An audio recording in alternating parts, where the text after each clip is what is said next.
Dating alternatibo sa mga paputok ang mga boga, pero dahil pati yan bawal na, ang pamalit ng mga batang tondo, pellet gun. Nako, hindi kaya perwisyo rin yan. Saksi si Ian Cruz.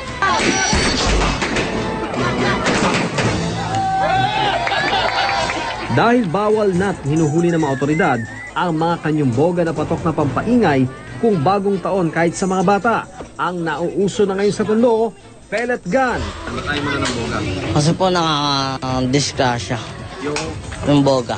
Sa Simeon de Jesus Street, animoy riot ang pagbabaril-barila ng pellet gun ng ilang batang edad 7 pataas. Dahil delikado kung tatamaan sila ng maliit na pellet o bala nito sa mata, nagrereklamo na ang ilang residente. Pag nakatama yan, problema pa yan.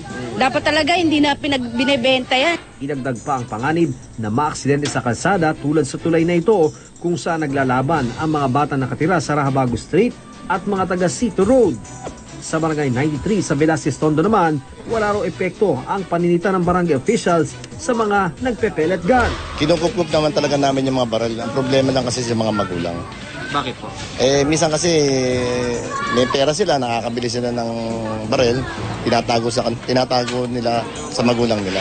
Ang problema, hindi kasama ang mga pellet guns sa mga ipinagbabawal ng PNP sa pagsalubong sa bagong taon. Pero ang tunay na baril, bawal na paputukin. Sa kabila niyan, patuloy na may tinatamaan na ligaw na bala tulad ng 60 anyos sa si Bertoldo Cañas sa Cebu na nasugatan sa kaliwang binti kaya di muna nakakabiyahe ng padyak.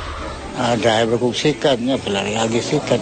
May tinamaan din daw ng stray bullet sa Marikina ayon kay Health Assistant Secretary Eric Tayag. Sa tala ng pulisya, siyam na ang tinamaan ng ligaw na bala sa buong bansa. Pangunahan na natin ngayon pa lang. Kailangan makilala na, ma-identify na sa bawat barangay, sa bawat village, sa bawat subdivision, sa bawat purok at sityo kung sino yung mga mahihilig magpaputok at ibigay alam na nila kaagad sa kapulisan. Ako si Ian Cruz, ang inyong saksi.